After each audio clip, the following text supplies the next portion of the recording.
मित्रों, जीवन की यह कथा कोई साधारण बात नहीं है। यह हमारी आत्मा का दर्पण है और यदि आप इसे पूरे मन से सुनेंगे तो यह आपकी सोच, आपका जीवन और आपकी साधना की दिशा बदल सकती है।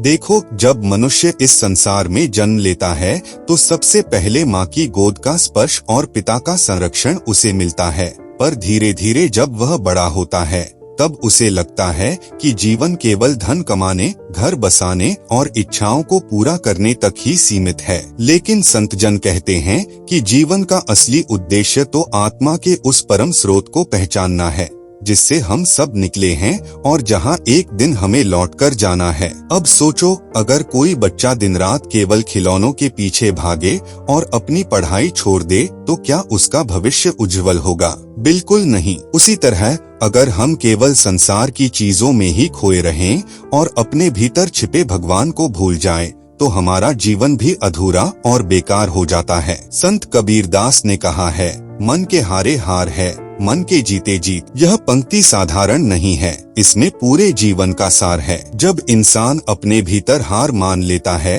तो बाहर की कोई भी जीत उसका सहारा नहीं बन सकती, और जब वह भीतर जीत लेता है तो संसार की कोई ताकत उसे गिरा नहीं सकती। यही कारण है कि हमारे संत महात्मा हमेशा कहते हैं, उत्साह रखो, निराश मत हो, चाहे कैसी भी कठिनाई क्यों न हो। अब एक छोटी सी घटना पर ध्यान दो। एक गांव में एक साधारण किसान रहता था। सुबह से शाम तक खेतों में काम करता, मेहनत करता, पसीना बहाता, लेकिन जीवन की कठिनाइयां उसका पीछा नहीं छोड़ती थीं। कभी फसल खराब हो जाती, कभी पशु बीमार पड़ जाते, कभी कर्ज का बोझ सिर पर चढ़ जाता। धीरे धीरे उसके भीतर से हिम्मत कम होने लगी। एक दिन वह गांव के मंदिर गया और वहां बैठे एक संत से बोला, महाराज, क्या भगवान सचमुच हमारी सुनते हैं? मैंने कितनी मेहनत की, कितनी कोशिश की, लेकिन हर बार असफलता ही हाथ लगी। क्या मेरा जीवन ऐसे ही बीतेगा? संत मुस्कुराए और बोले, बेटा, तूने अपने खेत में हल तो चलाया,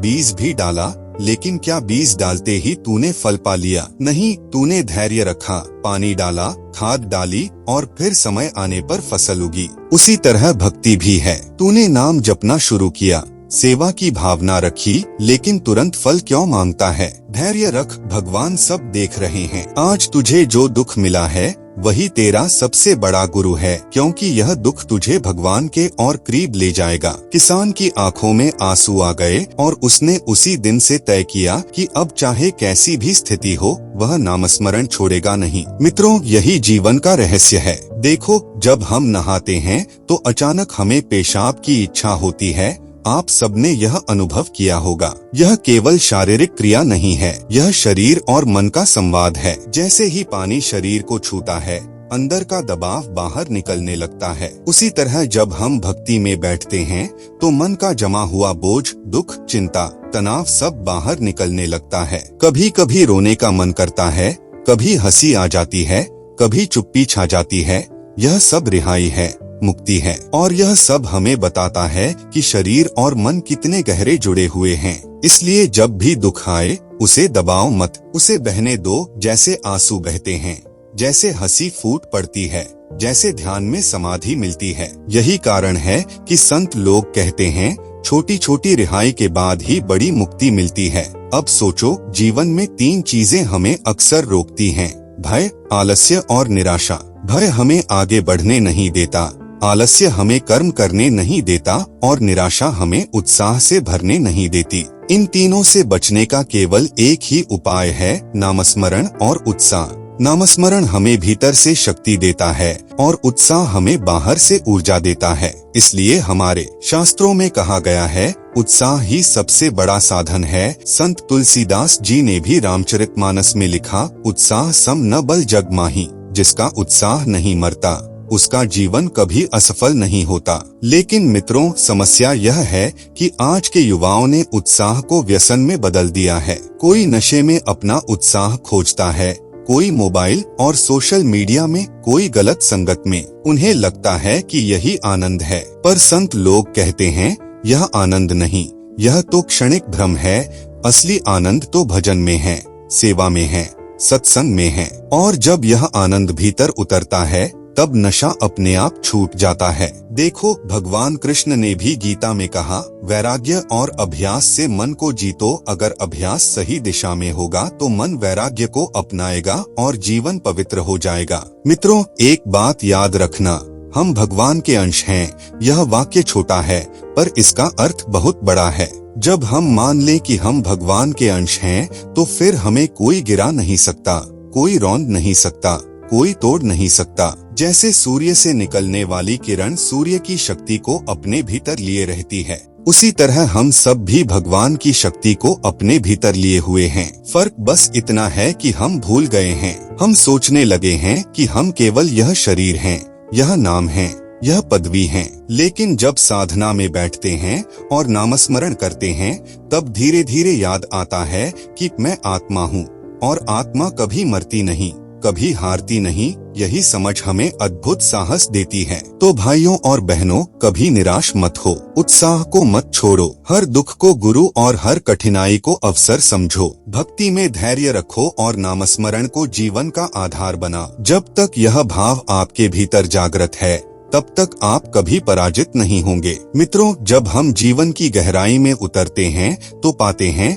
कि संसार का हर अनुभव हमें कोई न कोई शिक्षा देता है। कभी दुख के रूप में, कभी सुख के रूप में, कभी असफलता के रूप में और कभी सफलता के रूप में। परंतु समस्या यह है कि हम अनुभव को केवल सतही रूप में देखते हैं, उसकी गहराई तक नहीं पहुँचते। जैसे कोई बच्चा आईना देखता है तो केवल अपना चेहरा देखता है, पर अगर वही बच्चा ध्यान से देखे तो समझेगा कि आईना केवल चेहरा नहीं दिखाता, बल्कि आँखों की थकान, चेहरे की रेखाएं और भावनाओं को भी प्रतिबिंबित करता है। ठीक वैसे ही जीवन का हर अनुभव हमारे भीतर की स्थिति का आईना है। यदि हम दुखी हैं, तो इसका मतलब यह है कि कहीं न कहीं हमारे भीतर की सोच, हमारी अपेक्षाएं और हमारी इच्छाएं बंधन बना रही हैं। अगर हम प्रसन्न हैं, तो इसका अर्थ है कि हमने थोड़ी देर के लिए सही दृष्टिकोण अपनाया है। इसलिए संत लोग कहते हैं, हर घटना में शिक्षा है, हर अनुभव में संकेत है। अब सोचो, जीवन में कितने लोग हैं जो छोटी सी बात पर टूट जाते हैं, जरा सी असफलता पर हार मान लेते हैं। क्यों? क्योंकि उन्होंने अपने मन को साधना नहीं सिखाई। मन को अगर साधना नहीं सिखाओगे तो वह तुम्हें साध लेगा, और अगर साधना सिखा दोगे तो वही मन तुम्हारा सेवक बन जाएगा। यही कारण है कि संत महात्मा हमेशा कहते हैं, मन जीते जग जीते। अगर मन को जीत लिया तो संसार अपने आप जीत लिया। पर मन को जीतना आसान नहीं है। इसके लिए अभ्यास चाहिए, धैर्य चाहिए और सबसे बड़ी बात सत्संग चाहिए। सत्संग ही वह अग्नि है जिसमें मन की सारी अशुद्धियां जल जाती हैं। एक कथा सुनो। एक व्यापारी था, बहुत धनवान। उसके पास सब कुछ था, पैसा, मकान, परिवार, प्रतिष्ठा। लेकिन भीतर से वह हमेशा बेचैन रहता। एक दिन उसने सोचा, मैं इतना धनवान हूँ, फिर भी शांति क्यों नहीं है। वह एक संत के पास गया और बोला, महाराज, मेरे पास सब कुछ है पर शांति नहीं है, कृपया मुझे शांति दो। संत मुस्कुराए और बोले, ठीक है, पर पहले अपने जीवन का बोझ उतारो। व्यापारी समझा नहीं, बोला, कौन सा बोझ? मेरे पास तो सब सुख सुविधाएं हैं। संत ने कहा, यही तो बोझ है। तूने अपनी पहचान इन सब चीजों से बांध रखी है। जब तक तू कहेगा कि यह मेरा घर है, यह मेरा परिवार है, यह मेरा पैसा है, तब तक शांति नहीं मिलेगी, क्योंकि मेरा ही तो दुख का कारण है। छोड़ दे मेरा को और पकड़ ले तेरा, कह कि सब तेरा है, हे प्रभु। जब तेरा भाव आएगा तब ही शांति उतरेगी। व्यापारी ने संत की बात मान ली और उसी दिन से अपनी हर चीज को ईश्वर को अर्पण कर दिया। धीरे धीरे उसके भीतर से बेचैनी समाप्त हो गई और उसके जीवन में गहरी शांति उतर आई। मित्रों, यह कथा हमें बताती है कि असली शांति बाहर नहीं, भीतर है। असली शांति भोग से नहीं, त्याग से आती है। त्याग का मतलब यह नहीं कि सब छोड़कर जंगल चले जाओ। त्याग का असली अर्थ है अहंकार का त्याग, मेरा का त्याग, अपेक्षाओं का त्याग। यही त्याग शांति को जन्म देता है। अब देखो,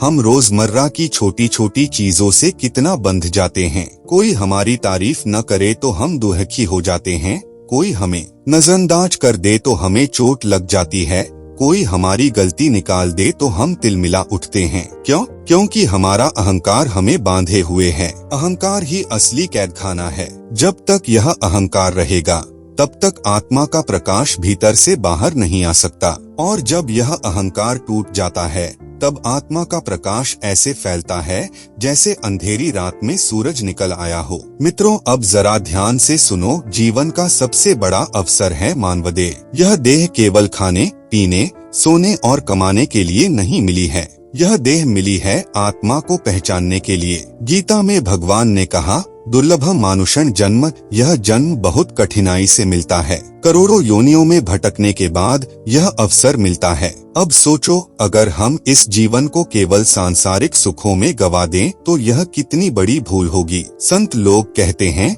जागो, समय बहुत कम है, मृत्यु कभी भी आ सकती है, कोई गारंटी नहीं है। अगर आज अवसर मिला है तो इसे भक्ति में लगाओ, नामस्मरण में लगाओ, सेवा में लगा। यही असली कमाई है। अब जरा उस किसान की ओर लौटो जिसकी कथा मैंने पहले भाग में सुनाई थी। उसने जब नामस्मरण शुरू किया तो धीरे धीरे उसके जीवन में बदलाव आने लगे। पहले उसे लगता था कि हर कठिनाई उसका शत्रु है, पर अब उसे लगने लगा कि हर कठिनाई तो भगवान का संदेश है। अगर फसल खराब हुई तो उसने कहा, प्रभु यह भी आपकी इच्छा है। अगर कर्ज बढ़ा तो उसने कहा, प्रभु आप ही रास्ता दिखाएंगे।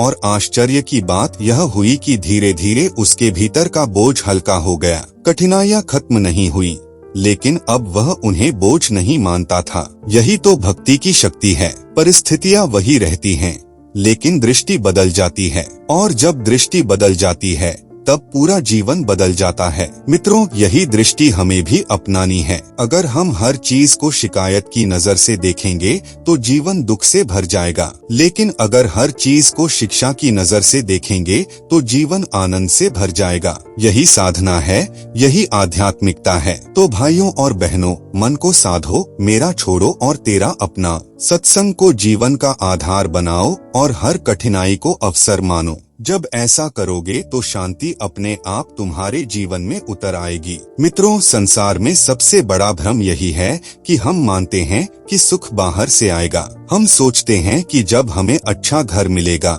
जब धन मिलेगा, जब प्रतिष्ठा मिलेगी, जब परिवार हमारी बात मानेगा, तब हमें सुख मिलेगा। लेकिन सच्चाई यह है कि सुख कभी भी बाहरी वस्तुओं से नहीं आता। सुख हमेशा भीतर से उपजता है। बाहर का सुख तो केवल चिंगारी है, लेकिन भीतर का सुख ही असली अग्नि है। जैसे कोई दीपक बाहर से तेल और बाती लेकर जलाया जाए तो वह थोड़ी देर जलकर बुझ जाएगा, लेकिन अगर भीतर ही भीतर आत्मा का दीपक जल गया तो वह कभी बुझता नहीं। यही कारण है कि बड़े बड़े राजा भी, जिनके पास सब कुछ था, शांति नहीं पा सके, और दूसरी ओर वे फकीर और संत जिन्होंने तन पर कपड़ा भी मुश्किल से ढका लेकिन भीतर का दीपक जला लिया, वे अनंत सुख और शांति में मग्न रहे।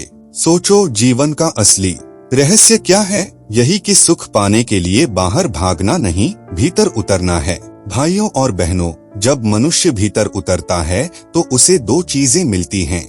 एक है सत्य और दूसरी है आनंद। सत्य यह है कि यह संसार क्षणभंगुर है, यहाँ का हर संबंध अस्थायी है। आज जो हमारा है कल किसी और का हो जाएगा। आज जो शरीर जवान है कल बूढ़ा हो जाएगा। आज जो मित्र हैं कल साथ छोड़ देंगे। यही असली सत्य है। और आनंद यह है कि इन सब के बावजूद हमारे भीतर एक शक्ति है, एक आत्मबल है जो कभी नष्ट नहीं होता। वही आत्मा है, वही प्रभु का अंश है। जब यह अनुभव होता है तो मनुष्य भीतर से निर्भय हो जाता है। तब उसे यह चिंता नहीं रहती कि भविष्य में क्या होगा, क्योंकि वह जान जाता है जो होगा प्रभु की इच्छा से होगा और वही मेरे मंगल के लिए होगा।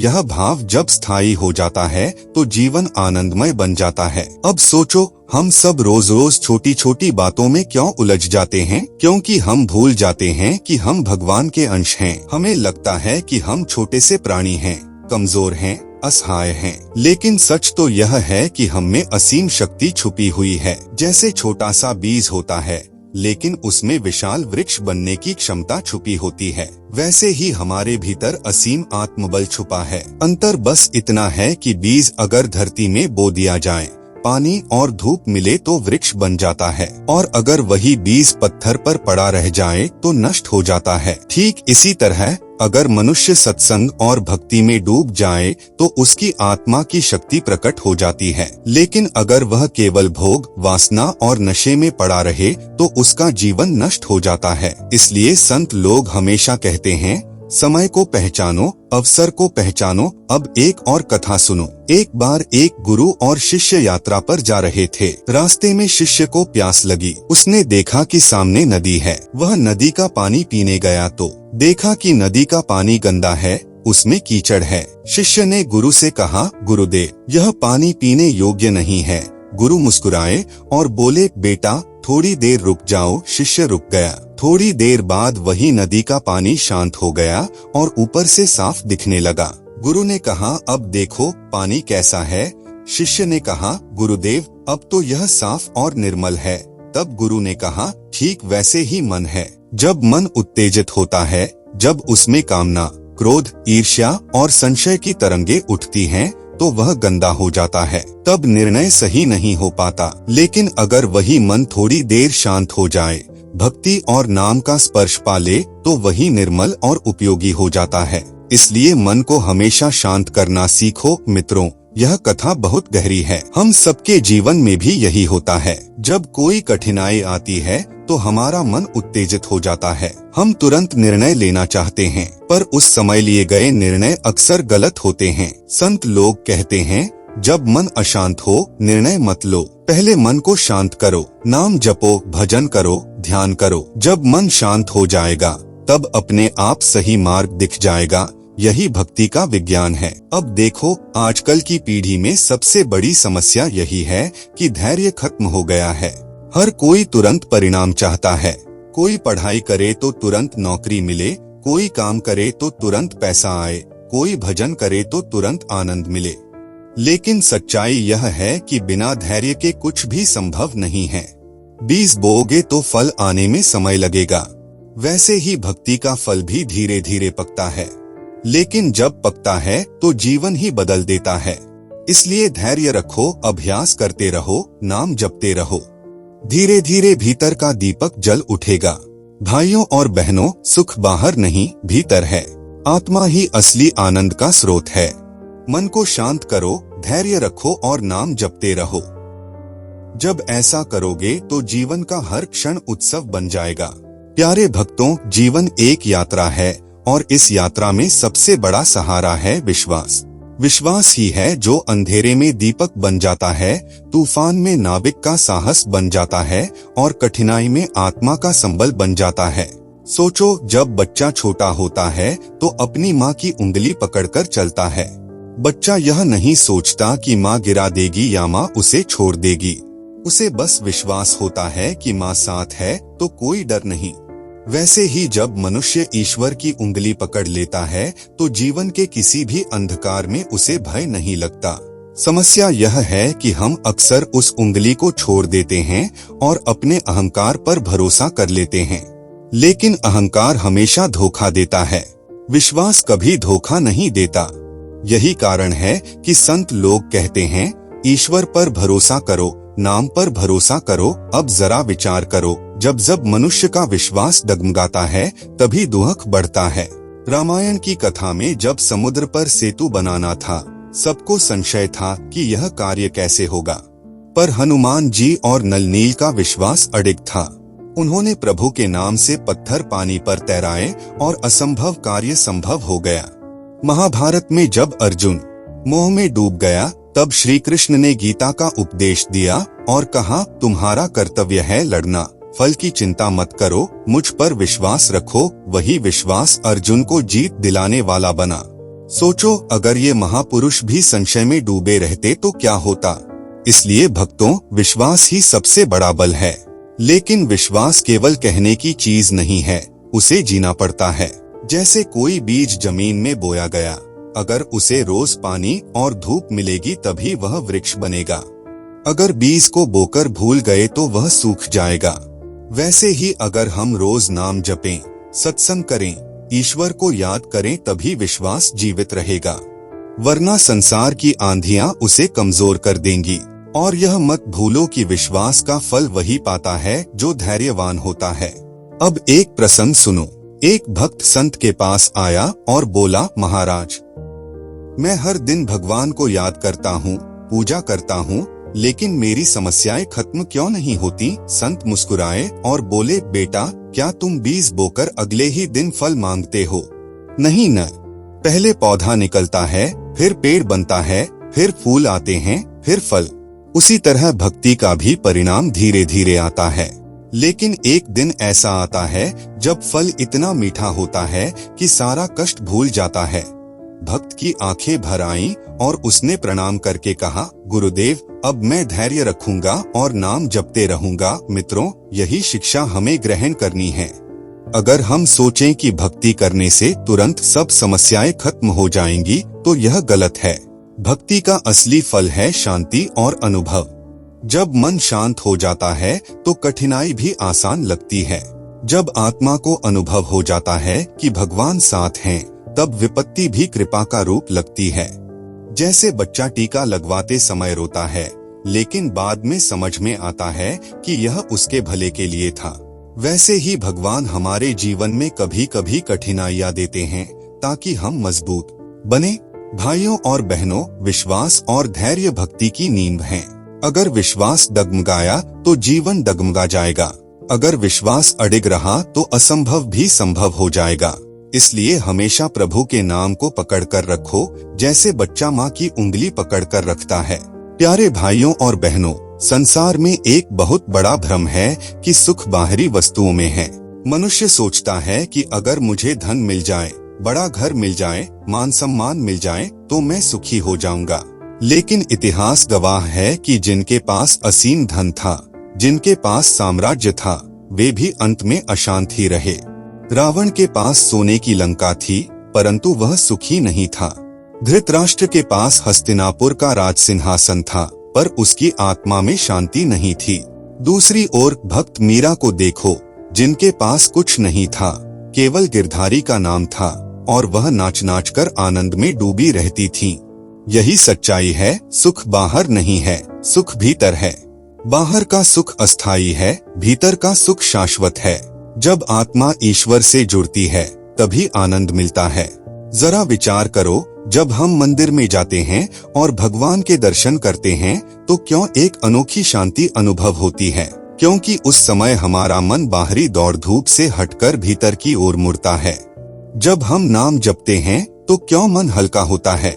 क्योंकि उस समय हमारी आत्मा अपने स्रोत से जुड़ जाती है। समस्या यह है कि हम अधिकांश समय बाहर भागते रहते हैं। सुबह से रात तक बस सोचते रहते हैं, यह कैसे होगा, वह कैसे होगा, पैसे कैसे आएंगे, सम्मान कैसे मिलेगा। इस चक्कर में हम अपने भीतर झांकना भूल जाते हैं। जैसे कोई आदमी सोने का खजाना अपने घर में दबा कर रखे और पूरे जीवन बाहर भीख मांगता फिरे, वैसे ही हम परम आनंद अपने हृदय में छिपाए हुए हैं, लेकिन खोज बाहर करते हैं। अब सोचो, जब भगवान ने हमें इतना सुंदर जीवन दिया है तो क्या यह केवल खाने, कमाने और सोने के लिए है? नहीं, यह जीवन मिला है आत्मा को जागृत करने के लिए। जो मनुष्य यह भूल जाता है उसका जीवन अधूरा रह जाता है। शास्त्रों में लिखा है, मनुष्य जन्म दुर्लभ है। इसका कारण यही है कि केवल मनुष्य ही नाम जप सकता है, केवल मनुष्य ही भगवान को पहचान सकता है। पशु पक्षी भी खाते पीते और जीते हैं, परंतु उनमें ईश्वर को जानने की क्षमता नहीं होती। इसलिए हमें इस अमूल्य जीवन का उपयोग करना चाहिए। अब एक कथा सुनो। एक धनी व्यापारी था, उसके पास सब कुछ था, लेकिन फिर भी वह रात को चैन से सो नहीं पाता था। एक दिन वह संत के पास गया और बोला, गुरुदेव, मेरे पास धन है, परिवार है, मान है, परंतु शांति नहीं है, कृपया मुझे शांति दीजिए। संत ने मुस्कुराकर कहा, बेटा, शांति खरीदने से नहीं मिलती, शांति त्याग से मिलती है। तुम एक काम करो, प्रतिदिन सुबह 1 घंटे भगवान का नाम जपो और 10% आय गरीबों में बांटो, बाकी सब जीवन वैसे ही चलाओ। व्यापारी ने ऐसा करना शुरू किया। धीरे धीरे उसका मन हल्का होने लगा। धन पहले भी था, लेकिन अब उसमें सेवा का आनंद जुड़ गया। काम पहले भी था, लेकिन अब उसमें भगवान का स्मरण जुड़ गया। कुछ ही समय में वह संतुष्ट और शांत हो गया। यही है भक्ति का रहस्य।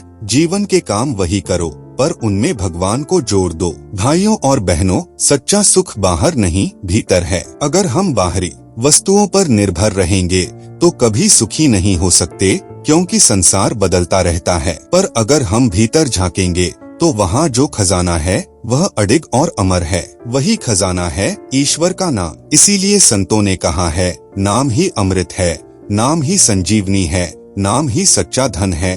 प्यारे भाइयों और बहनों, जीवन में सबसे बड़ी भूल यह है कि हम अस्थाई को स्थायी मान लेते हैं और स्थायी को भूल जाते हैं। शरीर अस्थाई है परंतु आत्मा शाश्वत है, धन अस्थाई है परंतु भक्ति शाश्वत है, यश अस्थाई है परंतु नाम का जप शाश्वत है। सोचो, राजा हरिश्चंद्र ने सब कुछ खो दिया, राजपाट, परिवार, मान, पर उन्होंने सत्य नहीं छोड़ा, क्योंकि उन्हें मालूम था कि धन साथ नहीं जाएगा परंतु धर्म साथ जाएगा। इसी प्रकार प्रहलाद को देखो, अपने ही पिता ने प्राण लेने का प्रयत्न किया पर उन्होंने नारायण का नाम नहीं छोड़ा। उनके भीतर इतना विश्वास था कि चाहे संसार कुछ भी कर ले पर नाम जपते रहना है, और आखिरकार वही नाम उन्हें विजयी बना गया। यह हमें क्या सिखाता है? यही कि संसार में कितनी भी कठिनाइयाँ क्यों न आए, हमें नाम और साधना का साथ नहीं छोड़ना चाहिए। कठिनाई आए तो समझ लो भगवान हमें परीक्षा दे रहे हैं, और जब परीक्षा पूरी हो जाएगी तो वरदान मिलेगा। अब विचार करो, मृत्यु का समय हर किसी के जीवन में आता है, कोई चाहे या न चाहे, यह सत्य है। तब क्या धन काम आएगा? क्या रिश्तेदार काम आएंगे? नहीं, उस समय केवल भगवान का नाम ही नाव बनेगा। इसीलिए संतों ने कहा है, राम नाम ही सत्य है। जब हम जीवन भर नाम जपते हैं तो मृत्यु के समय वही नाम हमें सहारा देता है। अगर जीवन भर हमने केवल धन कमाया और नाम को भूल गए तो मृत्यु के समय हमारी मुट्ठी खाली रह जाएगी। पर जिसने नाम जपा उसका अंत भी मंगलमय हो जाता है। एक प्रसंग सुनो। एक बूढ़ा किसान था, उसने जीवन भर खेतों में काम किया, साधारण जीवन जीता, पर प्रतिदिन तुलसी के पास बैठकर राम नाम जपता। जब मृत्यु का समय आया तो उसके बेटे बेटियां रो रहे थे, लेकिन वह किसान हंसते हंसते बोला, रो मत, मैंने जीवन भर राम नाम जपा है, अब वे मुझे लेने आ रहे हैं। और सचमुच उसकी आंखों से आंसू नहीं, मुस्कान झलक रही थी। यह है नाम का प्रभाव। मृत्यु जो सबको डरावनी लगती है, उसके लिए उत्सव बन गई। इसलिए भाइयों और बहनों, नाम जपना केवल जीवन को नहीं संवारता, मृत्यु को भी आसान बना देता है। अब सोचो, हम छोटे छोटे दुखों में क्यों टूट जाते हैं? क्योंकि हमारा आधार बाहर है। यदि हम भीतर के आधार को मजबूत कर लें तो संसार का कोई तूफान हमें गिरा नहीं सकता। जैसे वृक्ष जिसकी जड़ें गहरी हों, आंधी आए या तूफान, वह खड़ा रहता है, पर जिसकी जड़ें सथी हों, हल्की सी हवा में गिर जाता है। उसी प्रकार जो व्यक्ति भक्ति की जड़ें भीतर जमाता है, उसका जीवन स्थिर और शांत रहता है। यही कारण है कि संत लोग हंसते हंसते कष्ट झेल लेते हैं। वे जानते हैं कि यह संसार क्षणभंगुर है और जो शाश्वत है वह भीतर है। भाइयों और बहनों, आधार भीतर बनाओ। संसार से प्रेम करो पर आसक्ति मत रखो। काम करो पर कर्म को ईश्वर को अर्पण करो। सुख आए तो ईश्वर का प्रसाद मानो, दुख आए तो भी ईश्वर की इच्छा मानो। यही भाव जीवन को सरल और आनंदमय बना देता है। प्रिय भाइयों और बहनों, जीवन केवल रोटी कपड़ा और मकान तक सीमित नहीं है। यह यात्रा है आत्मा से परमात्मा तक की, सीमित से असीम तक की, मरण से अमरत्व तक की। हम सब इस धरती पर आए हैं कुछ क्षण बिताने के लिए। इस बीच हम धन कमाते हैं, यश पाते हैं, परिवार बनाते हैं, परंतु सोचो, मृत्यु के समय क्या यह सब हमारे साथ जाएगा? नहीं, उस क्षण केवल एक ही सहारा होगा, भगवान का नाम, साधना और भक्ति का बल। इसलिए भाइयों और बहनों, आइए संकल्प करें, आज से हम जीवन के हर क्षण में नाम को साथ रखेंगे। चाहे सुख हो या दुख, स्वास्थ्य हो या बीमारी, यश हो या अपयश, नाम नहीं छोड़ेंगे। यही साधना है, यही सेवा है, यही सबसे बड़ा धन है। और अंत में यही प्रार्थना, राधा रानी और श्री कृष्ण की कृपा आप सब पर बनी रहे। आपके जीवन से दुख और अज्ञान मिटे और प्रेम, शांति और भक्ति का प्रकाश फैले। मित्रों, अगर आपको यह ज्ञानवर्धक कथा अच्छी लगी हो तो वीडियो को अभी लाइक कीजिए और अपने प्रियजनों के साथ शेयर कीजिए। और ऐसे ही और दिव्य तथा धार्मिक कथाओं के लिए हमारे चैनल को सब्सक्राइब करना न भूलें। और हाँ, यदि आप भी राधा रानी पर अपना विश्वास रखते हैं तो पूरे मन से कमेंट बॉक्स में लिखिए राधे राधे।